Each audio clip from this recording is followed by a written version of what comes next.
Morning, silipin natin yung pinaka loob ng pinapagawang bahay ng tropa natin kasi medyo mataas yung pinaka tinaasan po yung flooring nila, so ibig sabihin medyo malalim at mahaba-habang tambakin po to guys. Okay na rin po, naka-ready na po sila dun guys. Ayan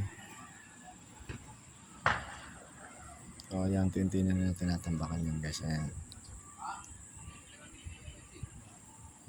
bali hanggang dito siya, ayan, dito sa level na to, so ibig sabihin tatambakan ko hanggang mapuno siya doon, siksik siya. Ito na po yung guys, yung pinaka loob po ng bahay guys. Ayan, mga nakaporma, nakabang na po doon, bintana, pinto, bintana. Ayan guys, ito. Ayan guys, nagpapahinga yung mga tao natin. Siyempre break time na po yan guys, tanghalian na, mamaya po tayo dahil nagkape naman tayo Ayan guys, ayan, pinaka-entrada mula dun sa gate, maluang pa po siya talaga guys. Maluang po itong lote nung sa tropa natin dito guys.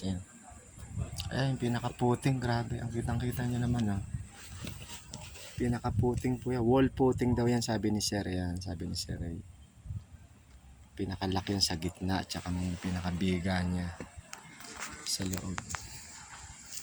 Ayan, silipin natin yung pinaka sa likod. Ito siguro yung pinaka stock room yan, para sa gamit saka sa isang room sa guest. Ayan, medyo nakaabang na rin yan guys. Ayan, akala lang natin siguro medyo, sabi ng gumagawa ng contractor mo kung maliit lang sa loob, pero siguro maluang na to kasi 3 bedroom guys. Ayan 3 bedroom, tapos may 2 meters pa ho dun sa harap na nakaabang na terrace.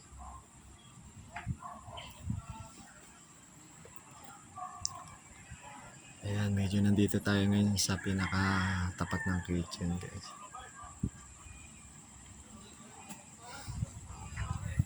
Ayan, mga naka-ready na.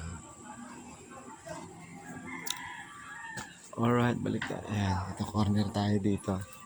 Yan siguro yung pwesto ko na to sa pinaka-lababo. Ayan, kitchen, dining, tsaka sa unahan sala or ano nga ba? Medyo nalito pa tayo guys. Ayan, dahil excited Ayan Alright guys, kita-kits po mamaya. God bless and more power. See you tomorrow.